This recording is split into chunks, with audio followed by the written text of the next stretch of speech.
Well, hello everyone, and welcome to today's webinar on social protection and violence against women and girls in the Indo-Pacific. This is the 27th webinar of the social protection responses to COVID-19 webinar series.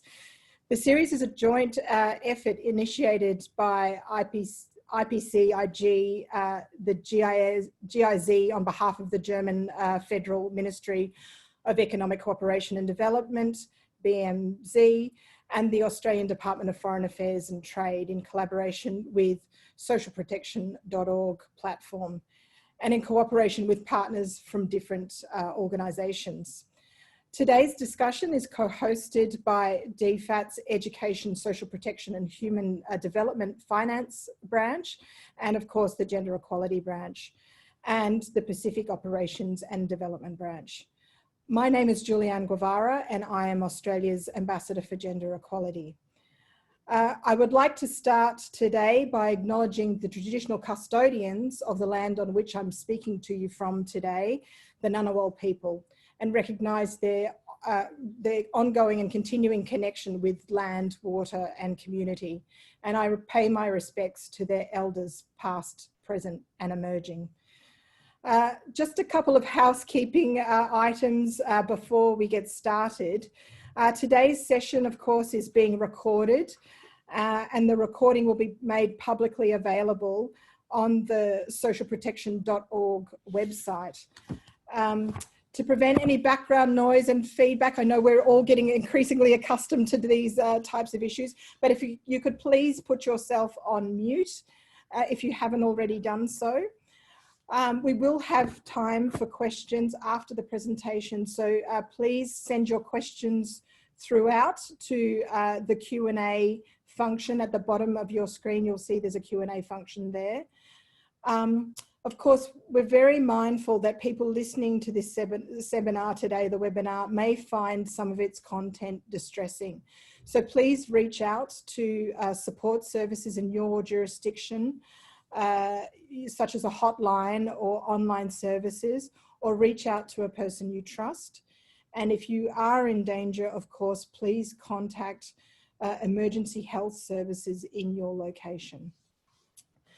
Of course, we know the economic impacts of COVID-19 have led to unprecedented use of social protection systems globally, and in particular cash transfers. As of July, 200 countries that had adapted or introduced social protection initiatives, with some 1,055 new measures overall, according to the latest statistics from the World Bank. Within our own region, so East Asia and the Pacific, 15 countries had introduced social assistance measures with cash transfer coverage sitting at about 60% of the population, up from 16%, that was at pre-COVID levels. Alongside deepening poverty, job insecurity and loss of livelihoods, we're also witnessing an escalation of violence against women and girls in what is being heralded, of course, as the hidden pandemic of COVID-19. We therefore need to look for opportunities to address the needs of women and girls more comprehensively, across sectors and institutions. And we can do this by strengthening social protection systems and programs, not only to support, of course, women's economic empowerment, but also to address, of course, this hidden pandemic, as I've referred to, the violence against women and girls. Doing this aligns well with, of course, Australia's commitment to addressing gender equality in our COVID-19 response and our commitment to social protection. And both, of course, have been highlighted in our recently announced Partnerships for Recovery, Australia's COVID-19 development response. And we're using this our development programs, of course, to support women's economic empowerment and to address violence against women and girls. But of course, we're also very well aware that there is more that we can be doing. In particular, the question we are asking ourselves is this, and it's how can we maximize positive development outcomes for women and girls through social protection and gender equality programs and policies. We know, of course, there's very compelling evidence that social protection has the potential to narrow gender equality gaps across a wide range of human development and empowerment outcomes. We also have emerging evidence of the potential for cash transfers to support prevention of violence against women and girls, specifically intimate partner violence. This is a new area of research, in particular for our region, and so far most of the studies have been confined to date in Latin America. Obviously, there is much to learn from this emerging evidence, even if it is still fairly new.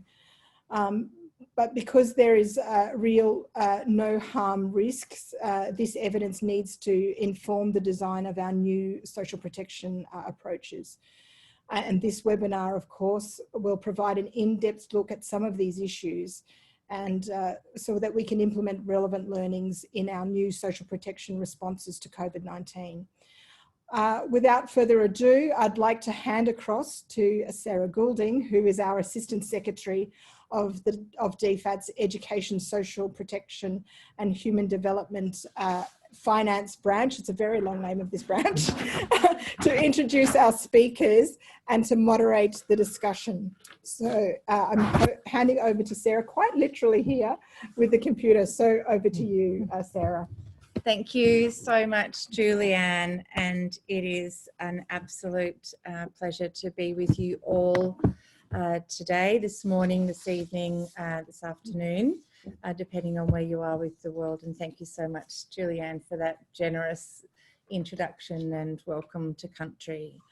This is an extraordinary opportunity for us to be able to hear from the perspectives of the people that we have with you this afternoon. As Julianne said, we've got this moment where we have an extraordinary pandemic with the deepest impacts on people, both from a health perspective, but in so many other dimensions.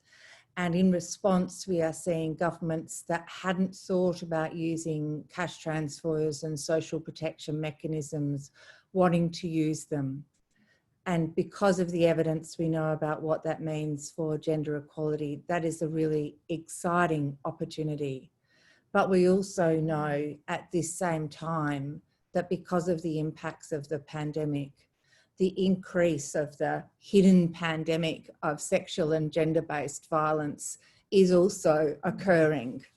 And much of the evidence that there is around social protection systems and sexual and gender-based violence doesn't connect those two stories.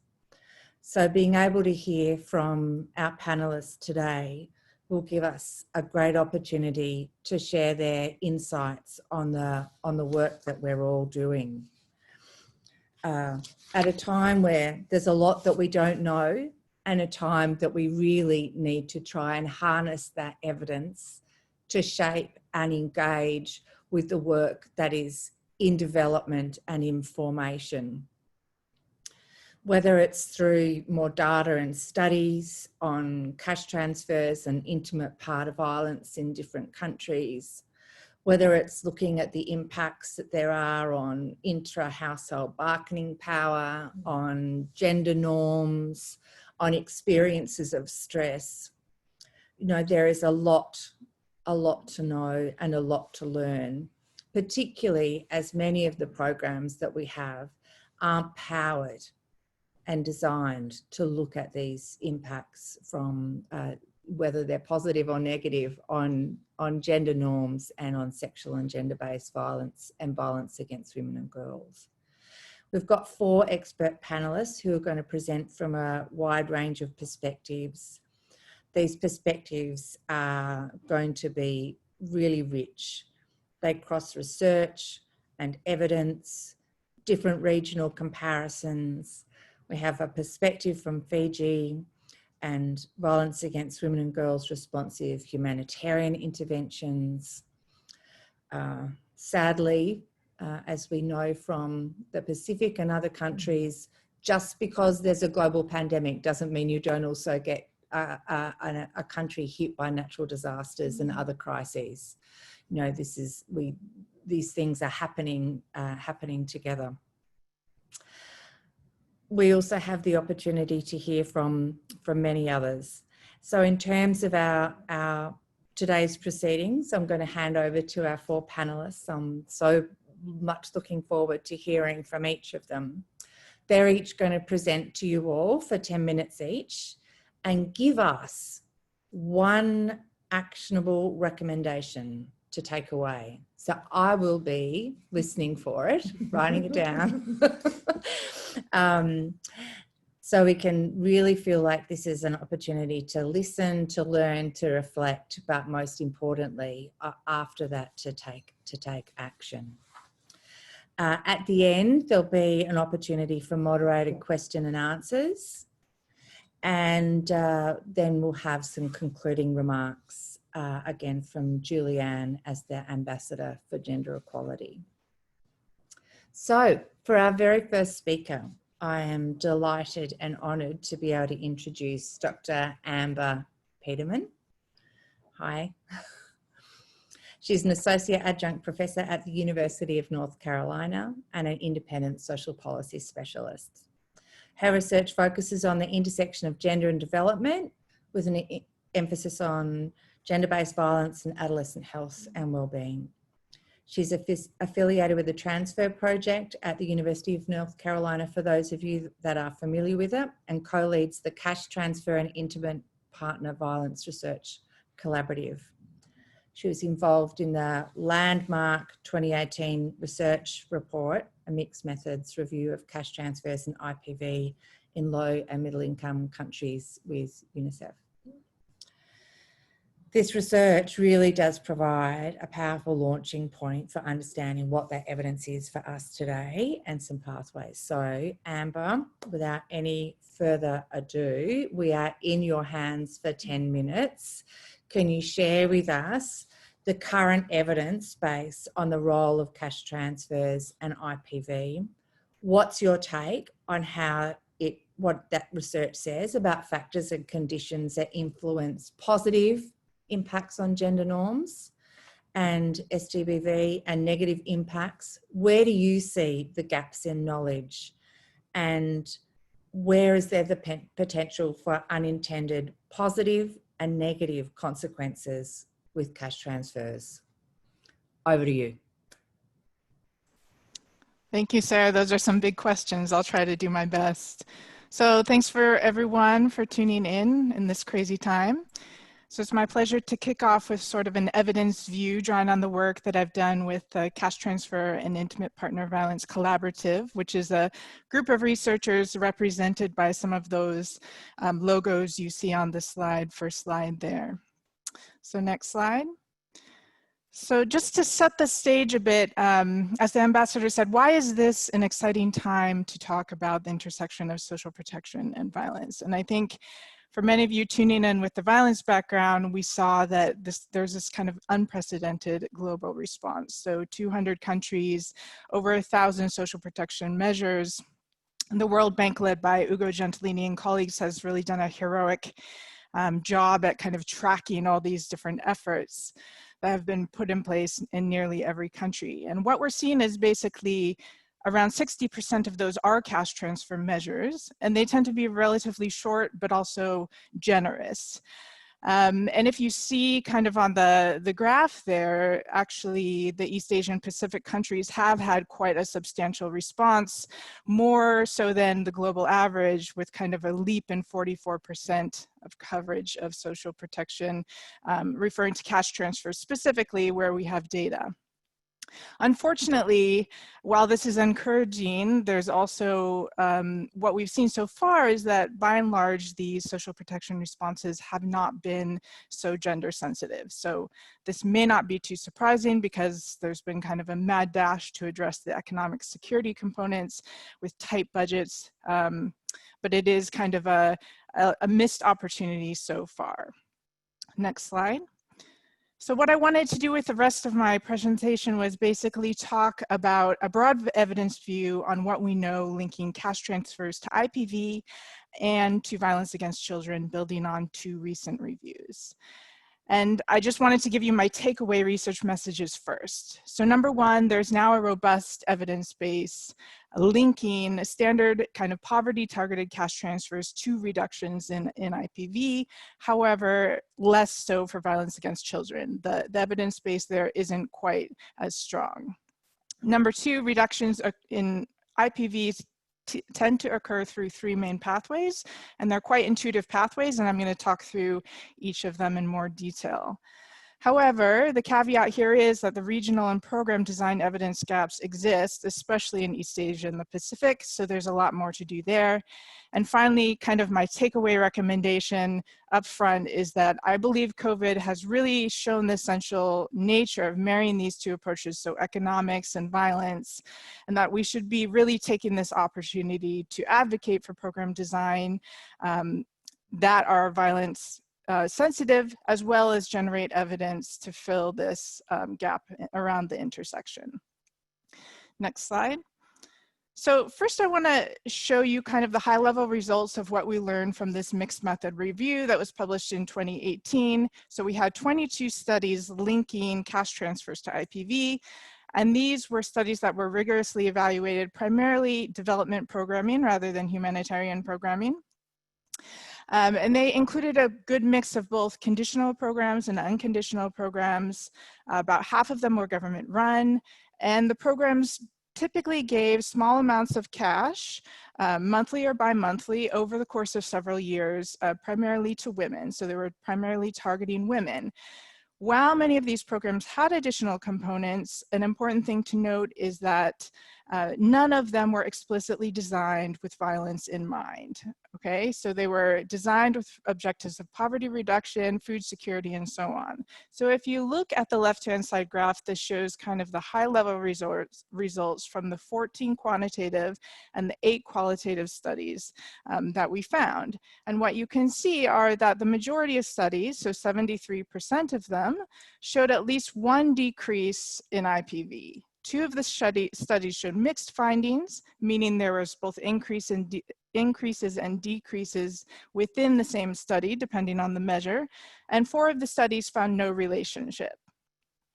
So if you move to the right-hand side graph, getting into kind of the weeds of the indicators, the quantitative indicators, you can see that overall 36% of the quantitative indicators were significant and protective. This is kind of the green portion in each bar. And this green portion is kind of much larger within the measures of physical and sexual violence as compared to the other types of violence. So the broad takeaway from this mixed methods review is that most studies did show decreases of at least 1 type of violence. And further, when we were able to kind of calculate the percentage change over time, these impacts were quite large. So they range from 11 to 66% reductions. So one caveat, of course, I want to mention is that across this evidence, it was heavily skewed to Latin America and Africa, and actually only had 1 study each from MENA region, from the Middle East, and 1 from South Asia. So while new studies have come out, we still have this big gap in East Asia and the Pacific region. Next slide. So taking all these studies together, and as well as the broader literature on cash transfers, we believe there are 3 key pathways through which kind of these impacts are occurring. So the first pathway is at the household level, whereby increased economic security leads to greater emotional well-being, decreases in poverty-related stress, and this in turn can lead to decreased IPV. So there's a large body of literature supporting this pathway, and clearly it's also a key pathway during COVID-19 with these predicted large contractions in the economy and increased evidence of deteriorating mental health, especially among poor populations. Next slide. The second pathway is a kind of a couple level pathway. So it's around inter-household conflict. And in many studies, arguments and conflicts are kind of linked to day-to-day needs. as a trigger for IPV. So again, something we expect to see during COVID-19 with budgets tightening all over the world. However, this pathway is sort of twofold. So if couples do have differences in preferences of how the cash might be spent, so including disputes around spending on items like alcohol or tobacco, this could lead to an increase in conflict and in IPV. However, I want to know that we generally don't see evidence of this pathway in the literature. However, of course, it is a possibility. Next slide. The final pathway, the third pathway, operates kind of through women's empowerment. So it's a women's specific pathway as a result of the cash or complementary programming given specifically to women. This may enhance her autonomy, self-efficacy, her social or financial capital, and this could lead to shifts in the relationship power. This could either reduce violence, or in the case partners feel threatened, it could lead to increased violence. So we're overwhelmingly seeing more mention of the former. However, the latter is also a concern, and particularly in the context of COVID-19, where there are real fears that we may be rolling back gender equality on several fronts, including in the household.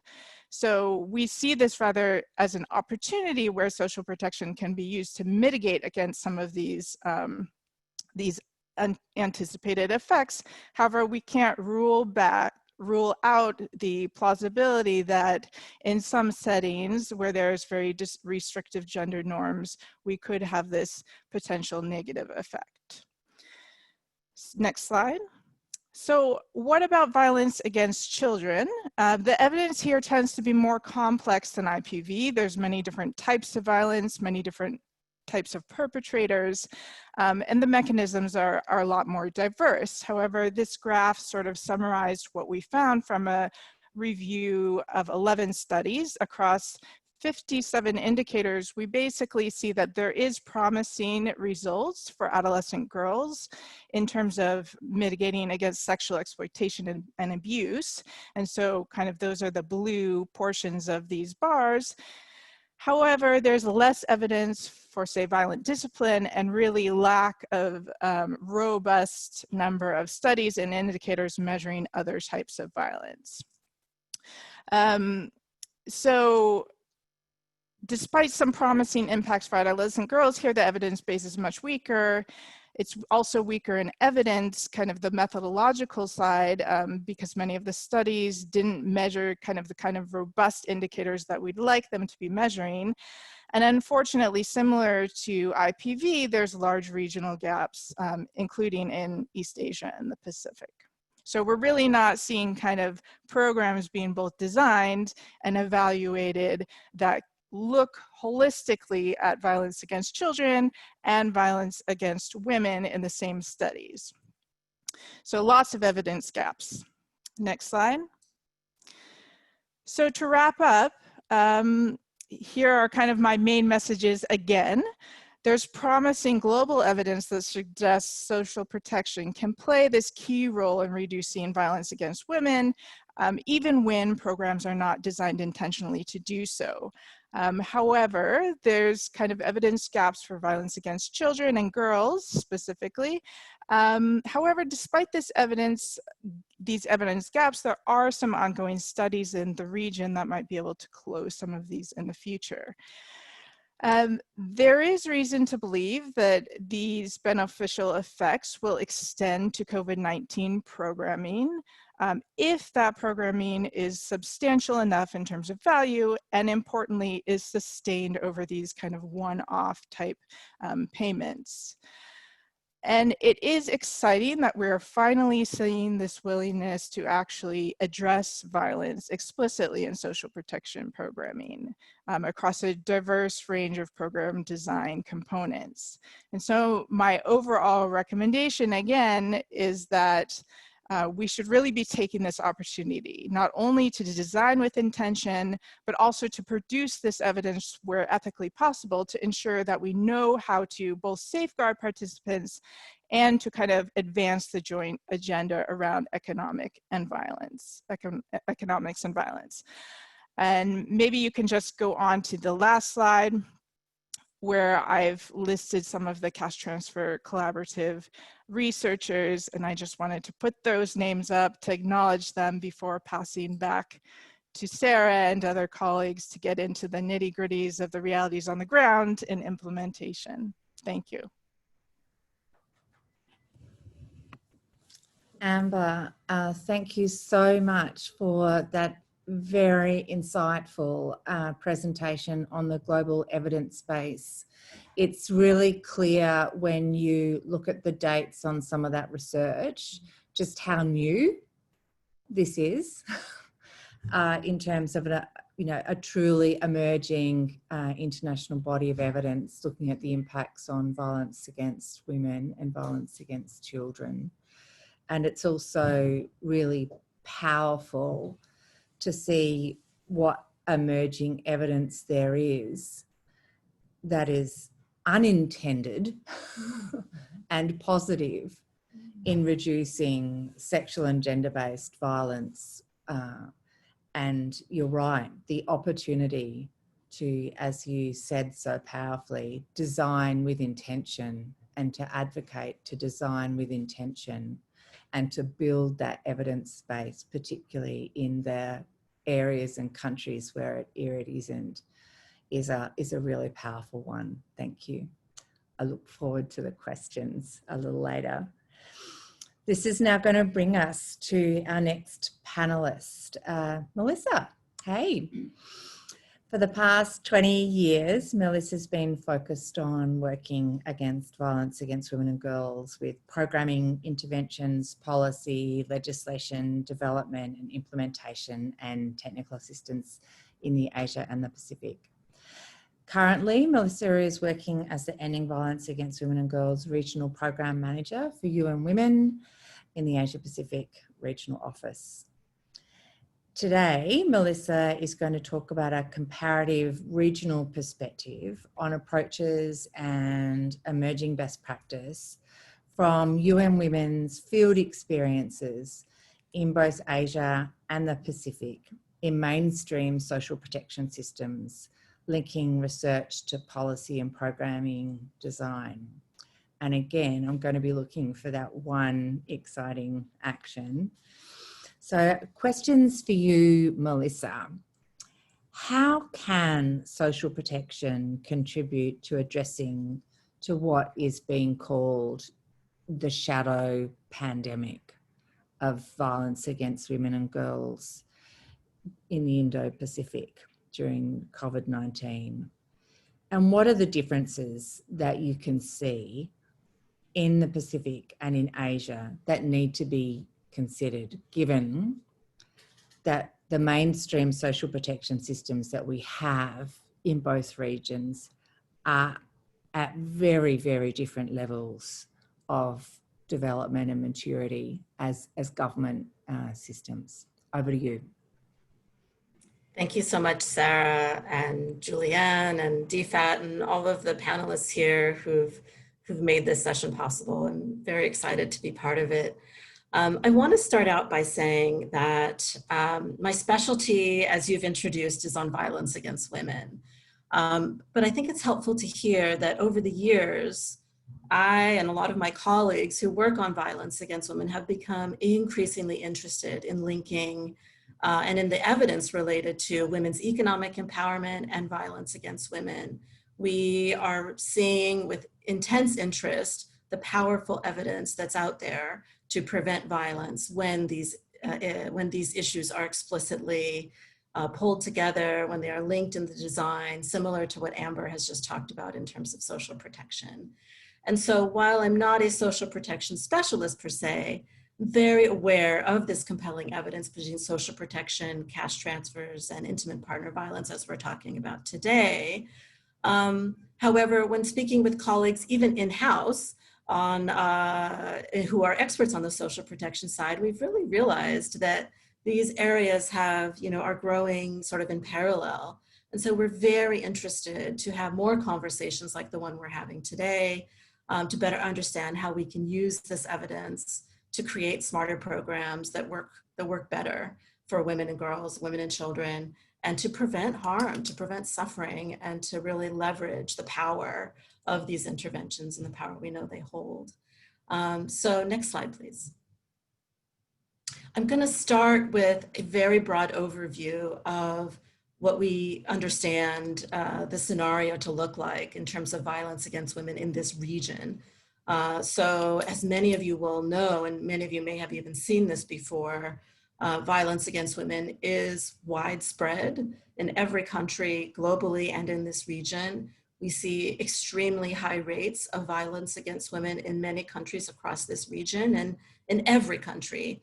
It's an important aspect of the lives of so many women, far too many women. The global average is 1 out of 3 women in their lifetime experiences physical and sexual violence in a relationship. Here in this region, we see some countries with sometimes twice that, 2 out of every 3 women. We also see that there are some changes happening. We're doing these large-scale population-based studies to understand, whether our prevention approaches are working or starting to pull down those rates of violence. But the pace is far too slow. And so we're a bit impatient and we're looking for other solutions. We're looking for new ways of reaching a wider audiences, having a bigger reach. And that's one reason why we're very excited to be having this conversation with you. Next slide, please. So during COVID-19, all of us, I think have been very aware of the really shocking, very distressing rates of violence that have been coming out, stories about violence, women being trapped at home with their abusers and not really having a way out, not having the benefit of their social support system, their network that they might normally turn to help them if they were in distress. So we've seen that in some countries in this region, we're seeing, for a while, we saw many women not being able to reach out for help. And that is still the case for some women. But when women were able to access a phone and reach out for support, we saw that in some countries there was dramatic increases. And so in Malaysia, we saw a 44% jump in calls for help to domestic violence hotlines. And in Singapore, similarly, 33%. And that's something that we've seen across the region. And we were not very surprised to see this, because we know that during previous emergencies and disaster contexts, including epidemics, that violence against women often increases. And this was just, again, unfortunately reinforced by COVID. And we know that women are facing sometimes even bigger challenges to get support, partly because in many countries, services have also sort of shrunk. The ability of service providers to get to work, to provide that service. Sometimes it's taken service providers a while, and some are still actually working on being able to provide services differently and remotely. Next slide, please. So as I mentioned at the beginning, we are very aware that women's economic empowerment and violence against women have a very strong link. For any one of us who has ever been in a relationship where you didn't feel equal, you felt disempowered, we would remember how it felt to not feel like we had that ability to walk away so easily. And so we know that women's long-term economic security and autonomy and power in a relationship are really key factors in preventing violence. And also this term that I think economists use, which is having a credible threat to leave. If you don't have your own money and resources, it's very hard to do that. We have issued a recent report about families, which illustrated that in Bangladesh, women with higher educational attainment and engaged in paid work are less likely to experience violence. And globally, these countries with a higher share of women in formal employment have lower levels of IPV overall. So I want to connect what we understand about the bigger picture on violence against women and economic empowerment with our conversation today about social protection, violence, and cash. Next slide, please. I want to offer an illustration that we have recently issued, alongside with leadership of the World Health Organization, a new framework which looks at prevention of violence against women, which draws upon existing evidence. And I think we need to click one more time to show a highlight here. Yes, which is there's now inclusion in this global framework that reduction of poverty is one of the key elements where we see important evidence to help us dramatically reduce in some cases, violence against women. And so we know that all of the areas here in terms of services, in terms of making workplaces and schools safe, these are all critical and they need to happen together. But I think we're starting to see perhaps an elevation of the issue of reducing poverty as well. So I'll touch on that in the next slide, please. So here in this framework, we are recognizing the evidence that does exist on economic transfers, including conditional and unconditional cash transfers plus vouchers and in-kind transfers. And so we see that there's evidence that points that this is something we should continue looking at, we should continue testing. In low-income countries, we see this as promising. And in high-income countries, there's promising evidence, but we need to see more. Similarly, on labor force interventions, including employment policies, livelihood employment training, we see it. You can see the legend down below that there's promising in high-income countries and a bit of promising evidence in low and middle-income countries, but we need to see more. And then there's either no evidence or ineffective evidence related to microfinance or saving interventions without additional components. And I do want to talk more to the additional components. Next slide, please. So here I want to illustrate one example from Bangladesh. And as Amber said, we're really painfully aware that there's not very much evidence that we have to go on in this particular region on cash transfers and IPV. This is really a field that is fresh, I think, for new exploration, and we're very keen to see that happen and to be part of that.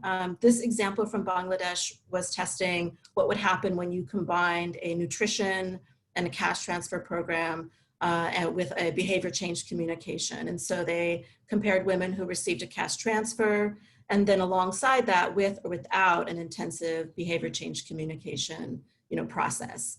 And they found that the women who received the cash transfer and that BCC component on nutrition, in fact, it happened to be about nutrition, reported significantly less physical violence than control groups. And that was true 6 to 10 months even after the intervention. And they also found that those who just received the cash might have seen some reductions in violence just during that time frame, but that sort of went away. That benefit went away after the cash transfer period.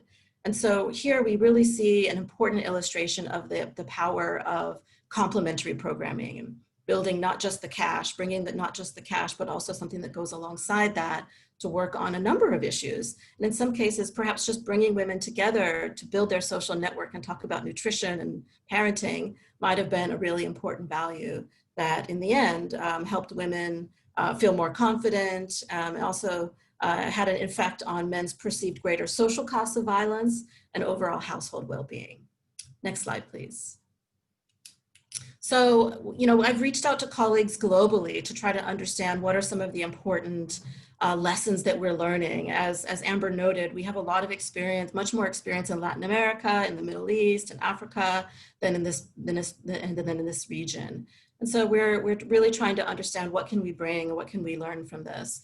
And so we see that, at UN Women, we're very much always interested in what can we do that's systematic, that's systemic, that can sustain. And so we're conscious that cash-based initiatives have a really important place and role in humanitarian context. Of course, it's a central element of social protection, but we really want to look at how can we be linking that with national policies on economic development, employment, new businesses, and along the humanitarian and development nexus. We see that's important. We've already talked about the important evidence related to connection of cash and GBV, which Amber's already spoken to. And then I shared that example just now, which really highlights the importance of complementary programming. And I really want to highlight this component because we think that this is partly what's critical. And what we've learned from other women's economic empowerment and ending violence against women initiatives globally, and there's some truly outstanding evidence here, is that when you do bring these together and you not only focus on the women, but also perhaps the men in their lives, their larger family, to create a support structure for this empowerment that the women might be experiencing, we can see much improved results. And so, I think it's obvious that we need to be working with local women's organizations. That has to be a critical component of many of these cash transfer designs. We don't want to do any harm. We want to take a do no harm approach. And in order to do that, we really need to talk to women first. And then, of course, we understand that the partnerships with governments to link to these plans for employment generation, income opportunities, sort of beyond an initial, say, cash transfer period is critical. Next slide, please. I think that Lara will be talking more about the humanitarian side of things. I thought I would just highlight that we have produced this guidance note on promoting gender equality in humanitarian cash and voucher assistance. And just a couple of the key takeaways are that we really have to be relying on local women's groups and knowledge that is held locally, and to work with specialists on violence against women, because we do see these important effects and we should expect them, and we should be able to plan for them and react to them properly. Next slide, please.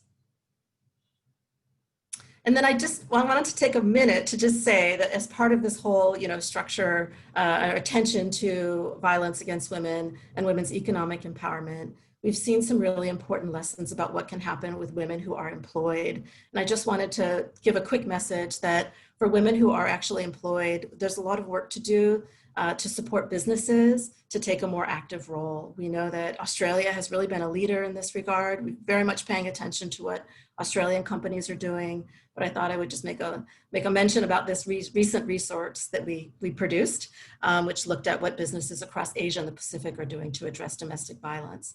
And so we would love to see more focus here as well. Next slide, please.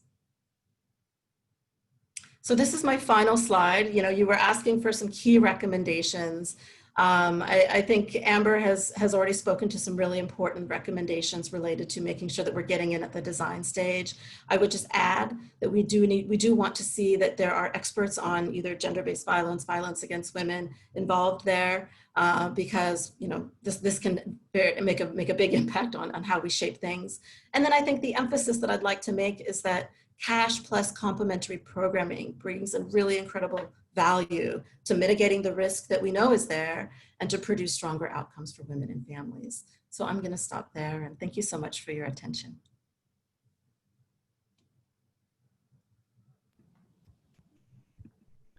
Melissa, I can't thank you enough for that very powerful presentation. And I know that from the work that you've done over the years through the region, your insights are incredibly powerful and important for us.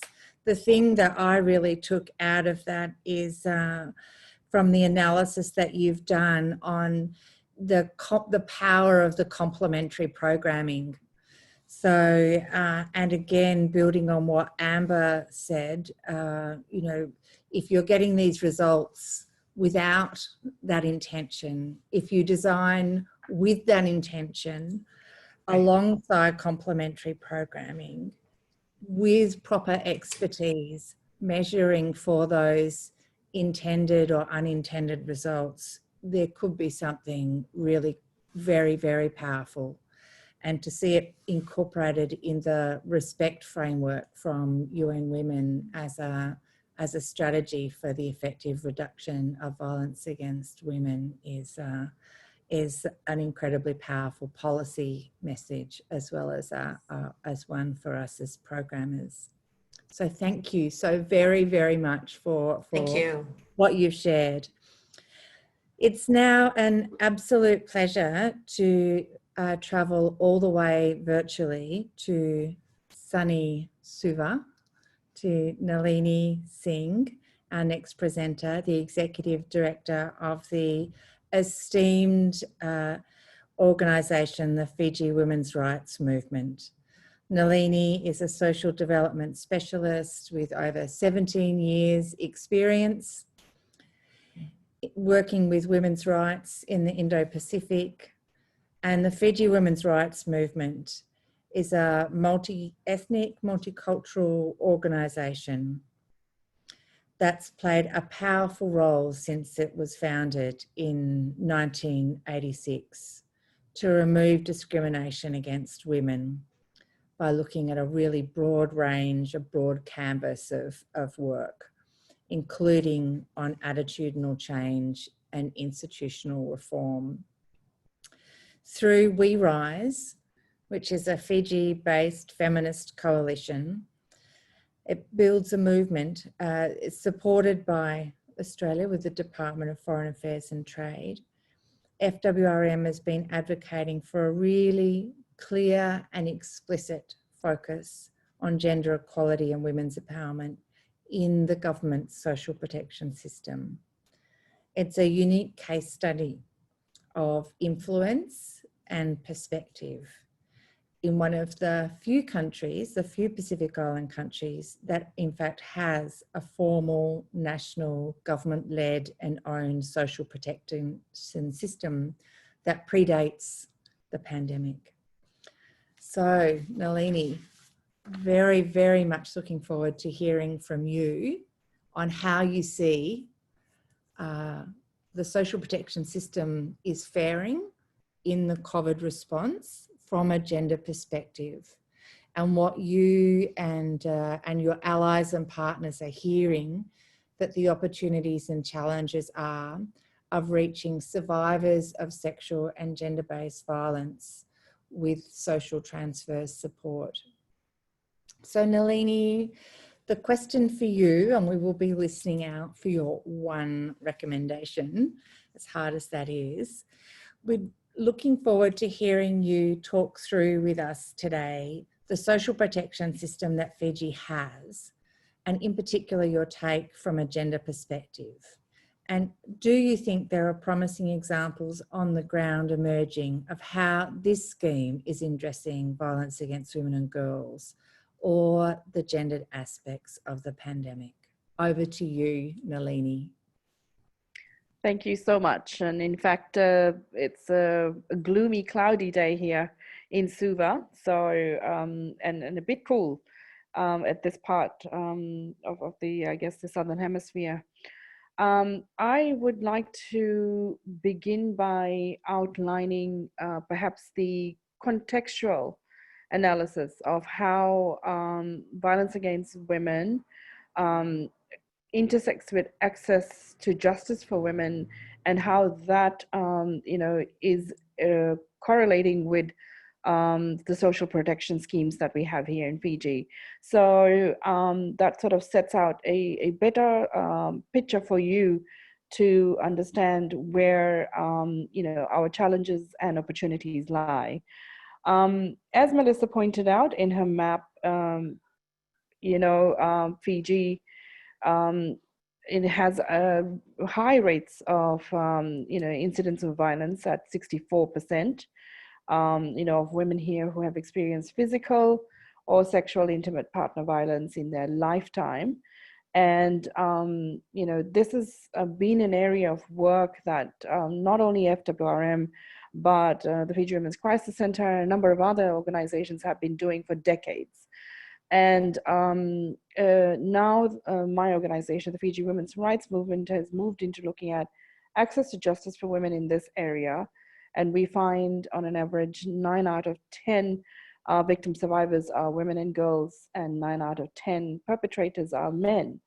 Going a little bit further and digging through, looking at the barriers that women face in terms of accessing justice, we find that 2 in 3 women are finding difficulties in reaching out to the formal justice sector because issues around the sensitivity of how violence is perceived, and either not being able to take this to the police, or within the family or the community circles, the matter is not taken seriously. 30% I said they did not know about the court processes and where to go, and 10% said they face fear, stigma, or physical attack even. 8 in 10 women in a survey that we had done as part of this study have said that there are factors that matter to them whilst considering raising their issues around violence, is due to concern for their children, having access to legal advice and support, and lack of financial means. Now, this becomes significant when we look at the economic status of women in Fiji, where we see a significant gender gap in the labor force participation, where for women it's standing at 37.4%, and unemployment rate compared to males is at 7.8 for females and 2.9 for males. And we see that there's a significant number of sort of women who are engaged in paid and unpaid work. This matters because we have to have an understanding of the poverty line in Fiji, which stands at the moment at close to $50 for a woman living in a rural area, and around about $55 for a woman living in an urban area, Fijian dollars. And 3 out of 10 people live below the basic needs of poverty line in Fiji. And when you move into the rural setting, this is 5 out of 10. The cost of justice in Fiji, whether to defend a case, or to initiate it, costs around about that much, $50 Fijian, which is the weekly per capita adult income for a woman living on a basic needs poverty line. It's $50 Fijian court fee in the family court, or twice that in the high court. So herein we see the peculiarities of poverty intersecting with extreme rates of violence that we have. And what we see is that, that the women we have surveyed, with all these barriers that they experience, most of them sort of stay in a situation of violence without reaching out to formal justice sector agencies for help for an average of 868 days, before any resolution to their issues are provided. So going into a look into the kinds of social protection schemes that we have in Fiji, a few years ago, we at FWRM mapped out a range of schemes that we had that were for women and children, and just looking at the education, health, economic and livelihoods, legal provisions, and other services, we found a plethora of different schemes available, which ranged from free bus fare for school children to free breakfast. We were looking at maternity provisions, and as well as social housing schemes, etc. So when we put a special focus on for women and social protection, we have specifically several schemes that come into play. And they don't necessarily address the issues of violence against women, because as you rightfully said, the schemes that we have predate what we're experiencing right now, and they are mostly in line with poverty alleviation. So the first scheme that we have is around poverty benefit scheme, and this scheme allows anyone below a certain income threshold to apply for the scheme, and there is an eligibility criteria that you have to go through, which is quite a lengthy assessment process. And the scheme ensures that the maximum of 4 members in the household are assisted. There are quite a significant number of families or individuals on this allowance. And each year there is an increase in applications, and more so now with what we are seeing in Fiji, with significant job losses in multiple industries. The second one is around care and protection allowance, and this is for has child protection allowance, which is targeting single mothers, deserted spouses, widows, prisoners, dependents, and children under the care of the state. to ensure that underprivileged children are provided proper care and protection. Again, there are a number of cases under this. The third is social pension scheme, and this is targeted at the elderly above the age of 66 and who have no source of income and do not have any social security payments due to them. And this has the highest in a number of applicants. There's also a disability allowance paid out to those that are,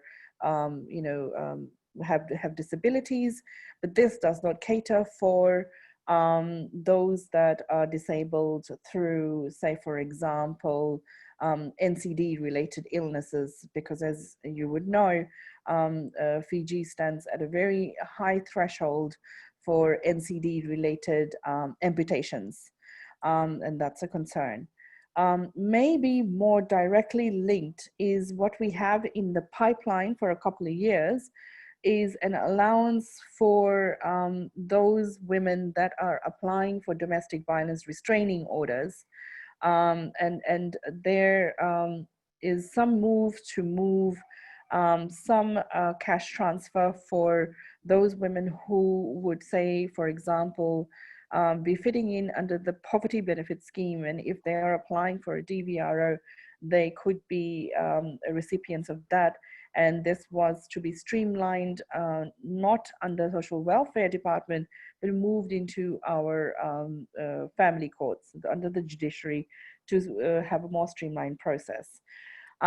Maybe not social protection, but if we are talking about violence against women and we're talking about the services, then we of course have free legal aid, and certain fees in courts are waived. So these all act together to provide some sort of a protection mechanism for women who are experiencing violence.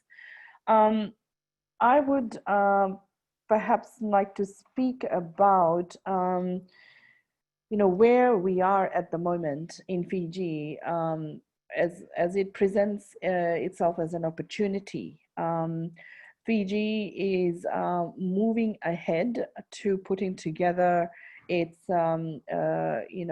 primary prevention plan for ending violence against women and girls. And we have learned a lot from the Australian example, and this is presenting itself as a very good opportunity to be looking at what else could be done. Because what we have seen with COVID, we definitely saw a spike in the number of calls being made to our national helplines, and we know for a fact that there has been, when we have women who are locked in with perpetrators of violence, we know that they are more vulnerable, and so there'll be more cases being reported now. But we sort of did not see a correlating response in terms of social protection, emergency schemes or cash transfers, etc. In relation to that, what we saw was the provision of loans and assistance for micro, small, and medium scale businesses as a way to keep them, going on at this particular time when our economy is going through a serious downturn, or to encourage those that have lost their jobs to go into such enterprises. We saw a reliance on Social Security for livelihood maintenance. And I think we have had a few withdrawals, systematic withdrawals from our Provident Fund to ensure that families have some means of support in terms of their livelihoods. And what we have seen is that there has been reduction in a number of social protection schemes, and this is in regards to provision of meals in schools, free transport, the amount's been reduced, etc. So having seen that in mind, and we are looking at really a situation where domestic violence, violence against women and children is already significantly high, and the schemes that we have, we would want to see that the schemes that are operating in silos should be integrated in a way that there's a potential to contribute not just to alleviating poverty, but it looks at a whole range of aspects, which includes addressing those that are facing violence and would need some extra support. As I mentioned earlier, given the barriers that they are facing in terms of accessing justice. So,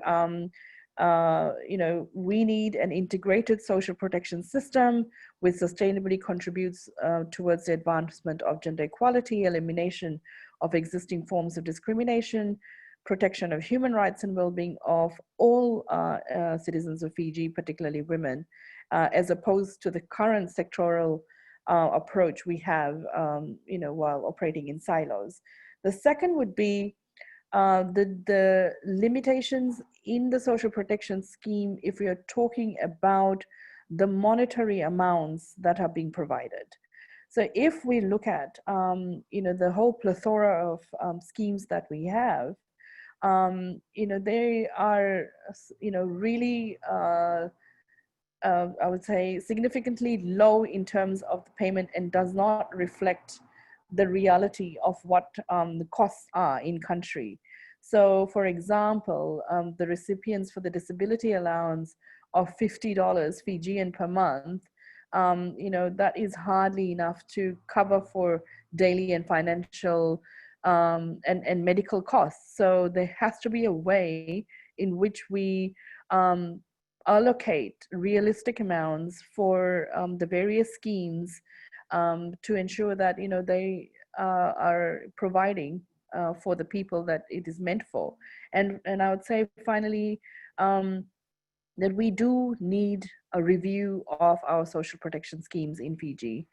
It has to be developed in an integrated, sustainable way that is tailor-made to respond to the needs and vulnerabilities of women in reference to the multidimensional nature of poverty that we face and its intersection with violence that they face as well. We can see a budget allocation being made.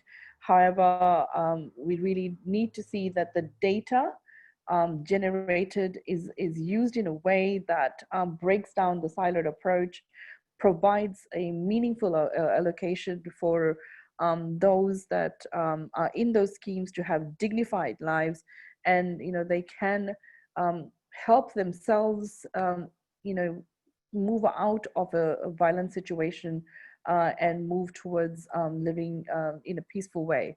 Now, ultimately, if you ask me, what I would recommend is that, let's move towards a feminist social protection system. What would that look like? And this is what we in the We Rise Coalition have been talking about. It includes things that we have been saying for a number of years, but it really has not been achieved. So we'd hope for universal coverage. We want social protection programs to provide the basic safety nets and services for everyone through non-contributory schemes. It means that individuals do not need to pay to get the essential help. It should be accessible to all. It should be supported by funding and by institutions backed by government, because after all there are taxes being paid towards this. Gender responsiveness must be included in all budgeting and planning processes. So their social protections work to create gender equality. Unfortunately, we do not see that in happening across the board. There has to be a way in which to promote the care work, both unpaid and paid, in order to boost women's economic independence. Informal workers must be included. There has to be targeted and impactful approaches, because if we do not do that, then protections are not available for those that need it. And unfortunately, that is what we are seeing here in Fiji, that through many bureaucratic, unfortunate loopholes, there are some that are dropping off and are in dire needs at the moment. Impact has to be measured, and we have to make sure that the data gathered is being, we have the right type of data disaggregated, and it's shared so that decision making is, well intended. And of course, there has to be the short-term and the long-term approach. Short-term being now in the sense that we do need to manage the shock of what we are seeing in the crises that we have faced. And as you rightfully pointed out, it's not just COVID, but we've had a terrible tropical cyclone hit us as well, and more that has been predicted in the next cyclone season. So we do need that, as well as the longer term needs should be considered when designing the current policies. So ultimately, my recommendation is to move towards a more feminist social protection system, which breaks down the silos, provides the kinds of assistance that allows for dignified livelihoods for those that need it. And and there must be a robust and regular review of the schemes we have, keeping in mind the contextual changes we face in a small island state like mine in Fiji. Thank you.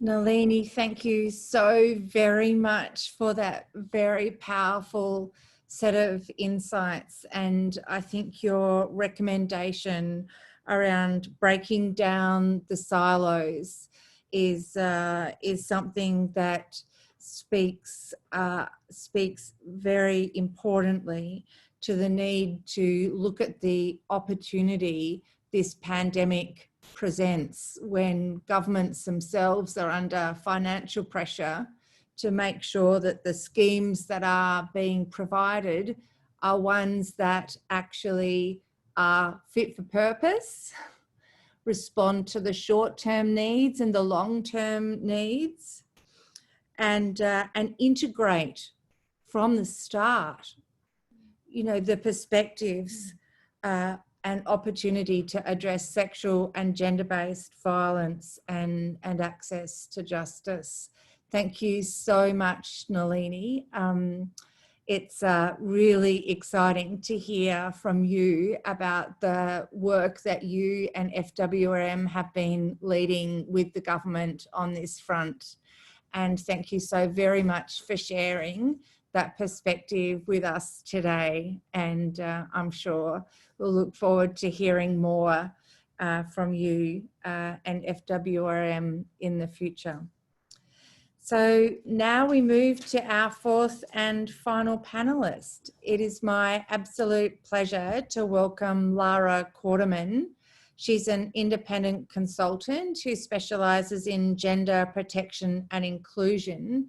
But in particular, the interesting thing about Lara is she's been working to improve humanitarian responses and development efforts to better meet the needs of women and girls, including those the needs around sexual and reproductive health and sexual and gender-based violence. Lara's been a humanitarian advisor with DFID, as you can see. She's worked with a number of UN agencies, including UNHCR, ILO, IOM, the World Bank, and NGOs. And she currently provides expert advice on gender and equality to their social protection approaches to COVID-19. Expert Advice Helpline. So today, Lara is going to speak to the evidence versus realities. That challenge, that particular challenge of how do you translate research from a humanitarian field perspective and some of the challenges and barriers to using cash programming to address violence against women and girls. Lara is going to reflect on the conditions that are required for effective cash-based interventions. So we're going to be looking out for your one recommendation. We've had some powerful takeaways from others. No pressure, Lara. So, and the questions. Lara, how can and how are cash transfers responding from what you're seeing, from your standpoint, to the sexual and gender-based violence impacts of the pandemic on women in crisis, women in conflicts, through humanitarian mechanisms? And are there any particular challenges or opportunities that humanitarian mechanisms present to using cash transfers as a way to respond to violence against women and girls? Lara, over to you. Yeah, just a few small questions to finish up with. Yeah, so I just want to thank my co-panelists and the moderators. I think, you know, there's nothing I disagree with that I've already heard, and I'm going to try my best not to repeat anything that has already been shared. In fact, I'll probably just build on points that have already been made. So looking at social protection and violence against women and girls from a humanitarian standpoint and perspective, which is where I spent the majority of my career, I look at the context of COVID that we're in right now, and it's a unique opportunity. I think everybody keeps saying that it's unprecedented and all of that, but it is also following some big pushes recently in the humanitarian sphere around cash instead of gifts in kind in humanitarian emergencies. Melissa mentioned the Grand Bargain and the work that UN Women has done to try and integrate gender into the cash work stream. So none of this is necessarily new in terms of sort of those of us that have been thinking about it for years and years, but I think the reality on the ground, it hasn't fully been realized yet, and there's still a lot of us doing a lot of work to make sure that sort of the rubber meets the road, as it were.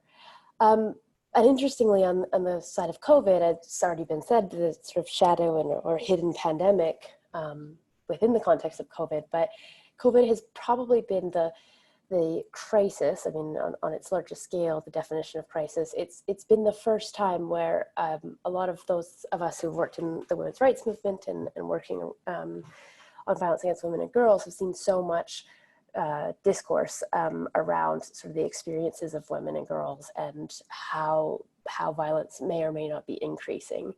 And so I think those two elements of the current context we're living in presents us with a real opportunity, but I'm going to say only if we really want to take it, because I still don't know that we're totally there. And this is where, you know, while I'm not necessarily in the field implementing social protection in COVID, I think the reality is that we're still trying to figure out a lot of the questions that we need answers to know how to do this the right way. As Amber outlined, though, we can say with more confidence than ever that social protection does not carry unique risks of increased violence against women in development settings. We have less evidence between the interaction of cash and violence against women and girls in humanitarian settings, but there are increasing efforts to measure the effects of cash in humanitarian contexts, particularly on child marriage, intimate partner violence, and sexual exploitation and abuse. And my prediction is that in the next months and years, we're going to start to see more evidence trickling in, not just from COVID, but from, you know, complex emergencies where we've got a health emergency and a natural disaster and conflict all compounded to create a really horrific situation for women and girls in particular. But one thing that we do know, and we do know with certainty, is that the overall risks of violence against women and girls increase in crises. And there's no reason why we should assume that COVID is any different. One of the rare prevalent studies that we have comes out of South Sudan and shows that 65% of women and girls experienced violence, with the most prevalent form of violence being intimate partner violence. So that's over half the country's women, and it sounds like from previous panelists that that's also being reflected in the Asia Pacific region. But prevalence surveys aren't always necessary, but we can use the ones that we have as proxies and to assume that this violence is happening anywhere we have any kind of crisis. And I would refer to COVID as the greatest crisis of our time. With that in mind, I think we have a number of lessons we can draw from the humanitarian sector when we're designing and implementing COVID responses. One of which I think has really borne out in people's experiences is that the challenge of coordination is immense. You've got multiple actors competing for a sudden influx of funding and resources. And you also have various donors, some of which might be new to the area, new to the context, new to the type of programming. And they're going to have different priorities and different messaging to partners, including on how to deliver cash, or even if they will fund delivery of cash. And so that's a really confusing environment to be working in. And I think COVID introduces the additional element of many of us are working remotely, managing programs remotely, and then also having to abide by all of the COVID management protocols, which changes the nature of what we typically do, which is a lot of face-to-face aid delivery. Another lesson I think we can draw is that there has historically been a disconnect between humanitarian and development work. And this is not necessarily a revolutionary idea, but one of the big problems here is that our financing mechanisms are often very different, with humanitarian financing typically being shorter cycles and driven through different mechanisms and different channels. And excuse me, while we have had recent moves to multi-year funding in the humanitarian system, they're still relatively disconnected from the longer term systems building work, which we need to develop robust social protection systems, but we also need to develop robust systems of prevention and response to violence against women and girls.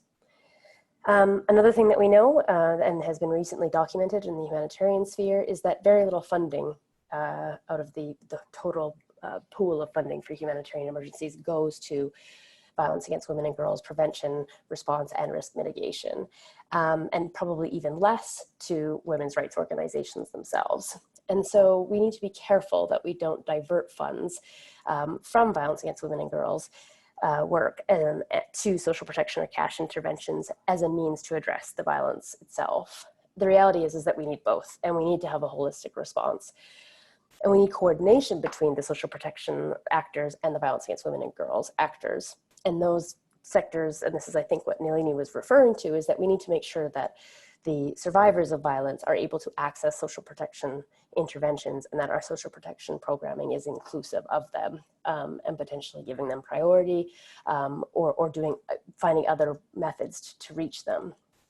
And social protection, in my view, is one of the specialized and essential services that should be offered to survivors of violence. And that to me sits alongside sexual and reproductive health care, psychosocial support, whether we call it livelihoods or we call it social protection or we call it cash interventions, providing that is one part of a holistic response to violence in itself. The other thing we can learn from humanitarian responses is that the delivery of any kind of aid, whether that's food, whether that's protection, water and sanitation, or even cash, carries a risk of increasing violence against women and girls, particularly sexual exploitation and abuse. And when people with power and influence can act without accountability, that's when sexual exploitation and abuse will occur. And while there have been efforts recently to improve accountability within the humanitarian sphere, as well as efforts to improve interagency responses to sexual exploitation and abuse, we know it continues to be a problem. And there's no reason to suggest that COVID responses are any different. And particularly when we start looking at the economic uncertainty that families have been thrust into, that power dynamic and that power differential has increased in many cases. The other thing we can learn from the humanitarian sector is that there's been for years calls for better risk identification and mitigation of violence against women and girl risks in the delivery of humanitarian aid in all sectors.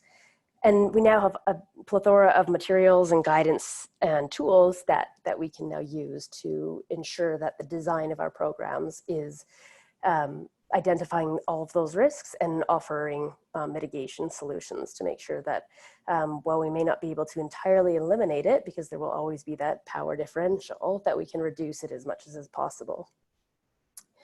The most notable product is from the Interagency Standing Committee, the IASC GBV guidelines, and they provide sector-specific guidance on how to decrease the chances of violence against women and girls happening in emergency situations. And I think that those are probably something we should all be getting out right now and taking a look through when we're designing programs. Again, they are very specific to emergency contexts, but I think there's, in absence of other guidance, they are relevant and can be adapted for different contexts. A few examples that come from the guidance that are relevant to cash interventions are disaggregate all of our data by sex. When we disaggregate feedback, for instance, from cash recipients, we can start to identify where there's unique problems that women are having, including if they're feeling unsafe when they're going to collect their cash, or if they're experiencing any kind of change in the experience of violence in the home or in the community or otherwise. Excuse me. Another big thing out of the guidelines is that we need to consult with women. We need to ask them. We need to ask them about their preferred delivery mechanisms, the timing of distributions, the amounts of distributions, and essentially just what works for them. Another big piece of guidance there is that we should be monitoring any negative coping mechanisms. And this is something that I think the humanitarian sphere is probably a little bit more attuned to than development actors. Because we've seen in many contexts where households will adopt negative coping mechanisms if particularly if cash distributions are insufficient to meet all of their needs. And this disproportionately affects women and girls. So with things like early marriage, leaving school, engaging in sex work. And so monitoring these and figuring out what you can potentially do to shift the implementation of the program or team up with other programs that are operating adjacent or do something like a Cash Plus program to be able to mitigate those risks. I guess I'll leave you sort of my last few points around maybe important considerations that we've made in humanitarian responses or we've observed that we should probably be considering now when we start to work to integrate cash into our gender into our cash interventions. And I guess this sort of a word of warning, and I don't want to dissuade anybody from implementing cash interventions, but I think with the collective knowledge and ambition around increasing cash distributions and social protection programming, I think we have to keep in mind a few things. One is that cash alone will never be enough to prevent violence against women and girls in crises. Violence against women and girls is underpinned by gender inequality and social norms that perpetuate it. So cash interventions can and should work towards achieving gender equality, but ideally they should also be paired with longer term programming that is targeting specifically shifting harmful attitudes and behaviors on the role of women and girls in society. Another consideration I think that we need to be making is that cash programs should be coordinated with specialized services. And this is something Melissa touched on. And not to repeat her, but I think that in order for people to have, women and girls to have seamless referrals, if they disclose violence, we need to make sure that we are linking up with the right service providers and specialist services. And I've seen calls recently and ambition to proactively identify survivors of violence. And if this is to be an element of a cash program, I think we just need to be really careful about how it is done and also be working alongside technical specialists to make sure that we avoid doing any kind of harm, particularly when we're talking about the shame and stigma that's attached to sexual and intimate partner violence. Another big factor here, and my last consideration I'll leave you with, is that we need to continually assess the capacity for harm in cash programming. But this isn't unique to cash. This is something we should be doing for all humanitarian programming. And when it's appropriate and safe to do so, we can be measuring change in violence experienced by women who are participating in cash interventions. But when we do that, and this is sort of a follow-on from my last point, we do need to be coordinating with technical specialists so that we can collect data ethically and ensure that anybody who does disclose violence can access support and assistance. And to wrap it all up with my very simple and easy recommendation, I think broadly speaking, whether or not a cash intervention is planning or intends on reducing violence against women and girls, all cash programs or social protection programs should be reducing the risk of exposure to violence against women and girls as a minimum standard. And so how to do that would be by identifying what those risks are, working with women to develop mitigation strategies and actions, and then monitoring that throughout implementation and making adjustments as needed. And with that, I will close and hand it back over to the moderators and hopefully have an engaging and maybe somewhat challenging Q&A. We'll see. Thank you.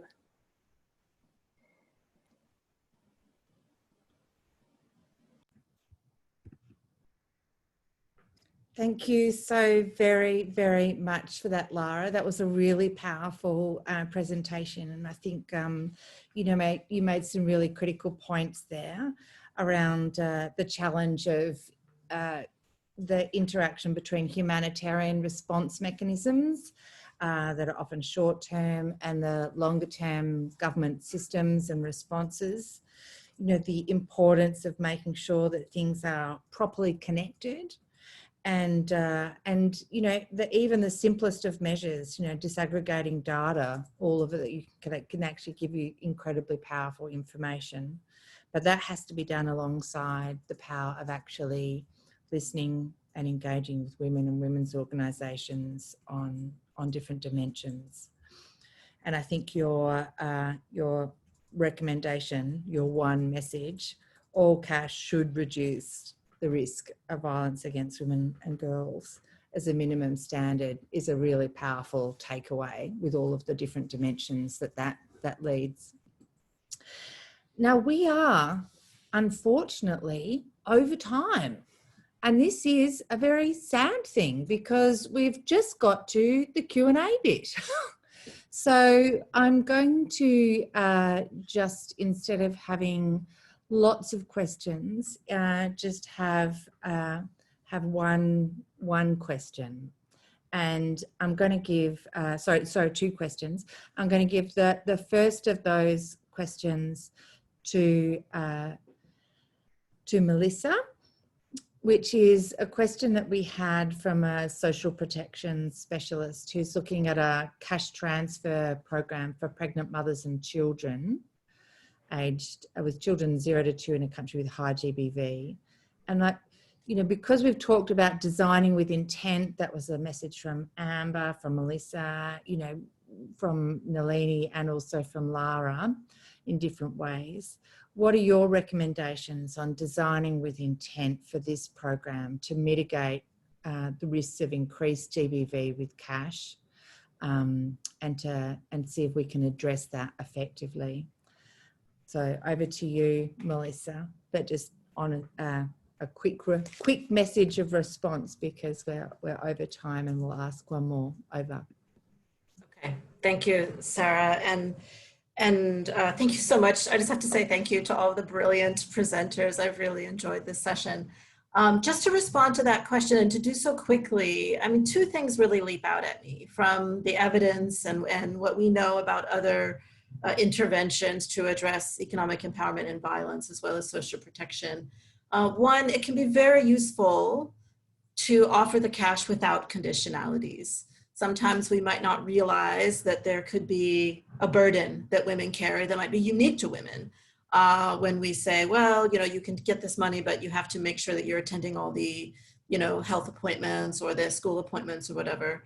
So that, I think, is emerging as a key takeaway. And second, I would say to engage both men and women as parents, as caregivers, with these young children would be, I think, very valuable.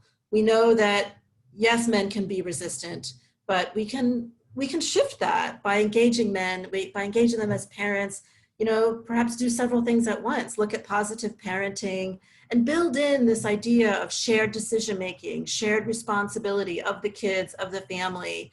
And that could help to kind of, rebalance the power differential in relationships. So I think that those things could be very powerful part of the design process. And I will add that, as I mentioned earlier, this ReSPECT framework has implementation guidance coming out shortly.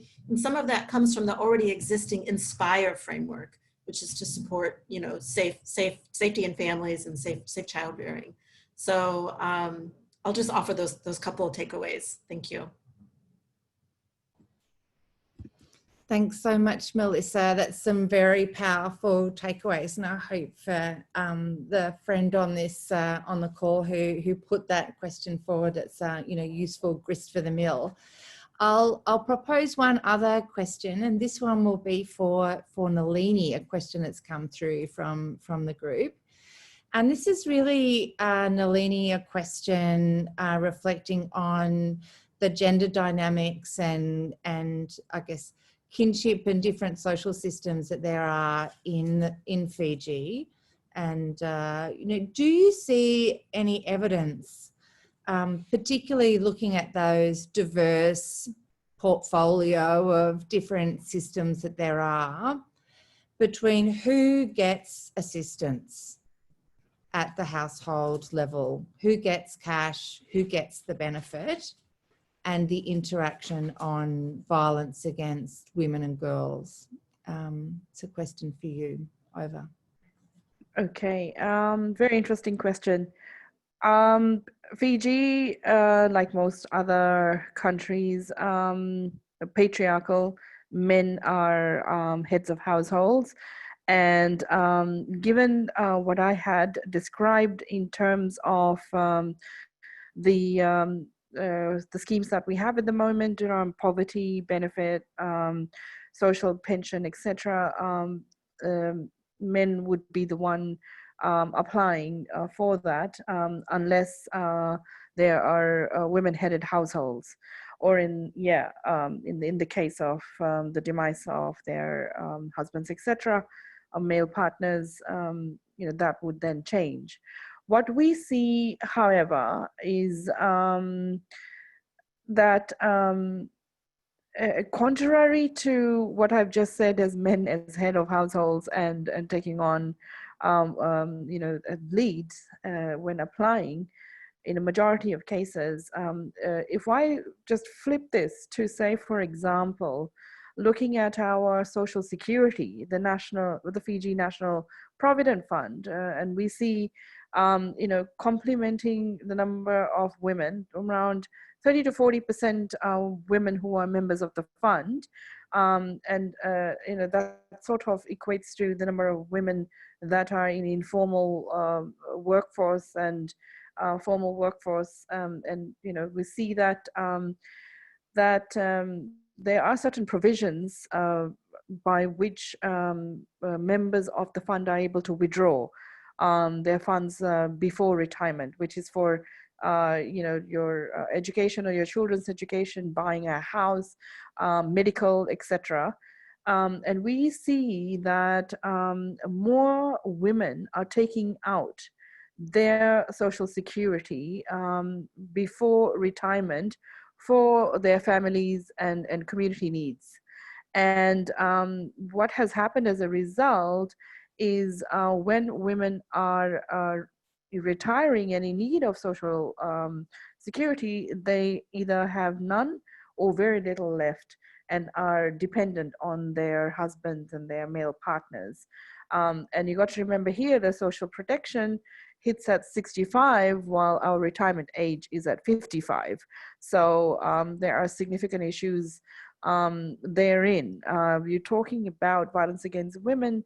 We don't have anything directly in relation to that.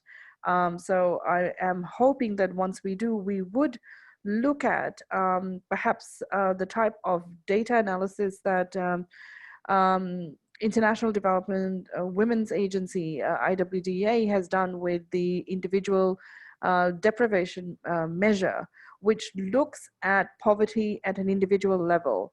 And this would be helpful because then we would get to see how does poverty look like when it intersects with all the other hats, intersectional hats that a woman wears, and unfortunately then also covers violence against women.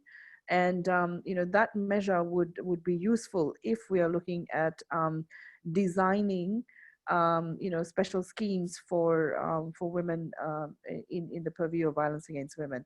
But in Fiji, I would have to say yes. There are distinct roles that men and women play, and of course, as heads of households, men take the lead quite so very often. Thanks.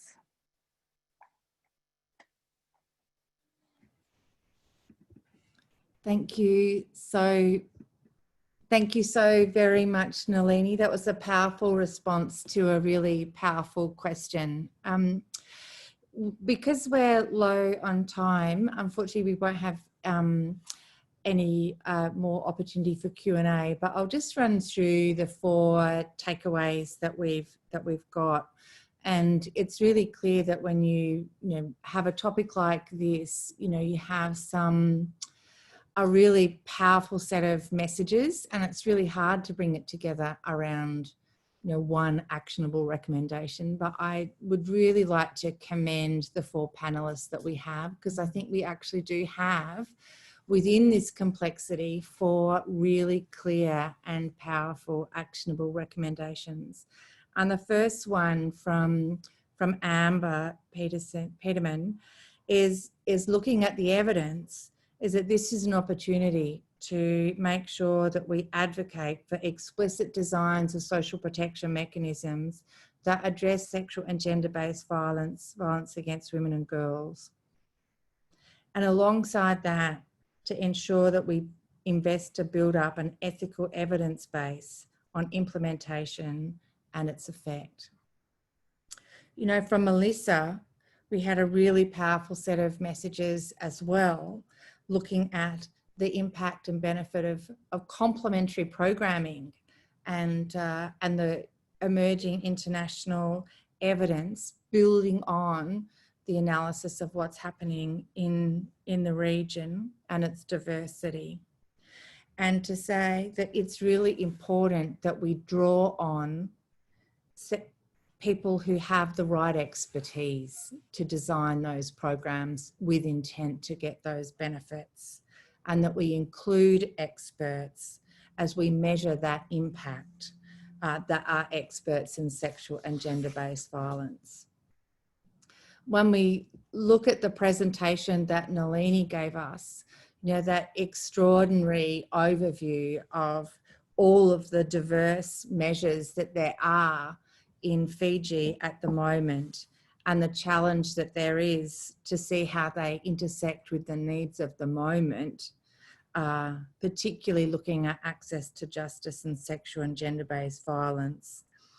I think that the key point I took out there with the recommendation for a feminist social protection system is something that really does break down the silos between the diverse measures and looks at how you can actually connect things to ensure that you're using data, engaging with women's organisations to provide for dignity and livelihood, and take advantage of opportunities for a robust revenue of schemes. And then when we had the presentation from Lara, reflecting on the challenges and very newly emerging evidence from complex humanitarian crises and the pandemic, from a humanitarian perspective, you can see that even that there is going to be a challenge about connecting those humanitarian measures with longer term measures that are around. And there's a really important need for coordination that's intersectoral between us, between those experts in social protection and the experts and of in violence against women and girls and sexual and gender-based violence, to ensure that the simplest of measures we take forward, and that all cash transfers should reduce the risk of violence against women and girls as a minimum standard. So thank you very, very much, panellists, for stepping up to the challenge of sharing your experience and these very powerful measures and actionable steps. I'm now going to hand over, literally, by sliding the screen to Julianne. Thanks, everyone. Yes, we're working with really sophisticated technology here in Canberra. But I did want to end this. Obviously, I think it's been an absolutely fascinating webinar today that's really, shown, I think, a depth of that kind of interconnectedness, as Sarah has said, between what we're doing in the social protection space, what we're doing on women's economic empowerment, and how it relates to, how we get better responses on gender-based violence. So, I mean, these are really essential issues if we are to build back better in this post-COVID-19 sort of recovery period. So I think there needs to be a lot more conversations in this space about how we pull these issues together. So I want to express our deep appreciation to the panelists for sharing their research and expertise that they have shared with us today. Thank you to the organisers for pulling together the webinar. I did just want to give a quick plug. DFAT will shortly launch a guidance note, a specific guidance note, which is coming out in a few weeks, looking at best practices in mainstreaming gender equality considerations and violence against women and girls, safeguarding practices and social protection responses. The guidance note will actually be made available on the DFAT and also the socialprotection.org websites. If you have any questions from today and you would like to contact us, again, I'd encourage you to contact DFAT's social protection section at poverty and social transfers at dfat.gov.au. So that's poverty and social transfers at dfat.gov.au. The recording of this webinar can be located at socialprotection.org website. There will be information put up on a link as part of this webinar for a survey. If you appreciated what you were hearing today, would like to hear more of it, then please fill out that survey. And lastly, the next webinar on social protection responses to COVID-19 series will take place on Tuesday, the 25th of August. It will focus on the challenges and opportunities of to urban settings in sub-Saharan Africa. There's also another webinar on Thursday, the 27th of August, which you may find of interest, about the gendered impacts of COVID-19 and social protection responses in rural areas. Links to register for these webinars are posted in the chat box, as well as the links to join social protection community online. Again, just a very big thank you to all that have stayed with us for this, 2.5 hours, but it really has been, quite a fruitful conversation, I think, and one of many that needs to take place. So thank you very much to all, and we look forward to seeing you again. Thanks.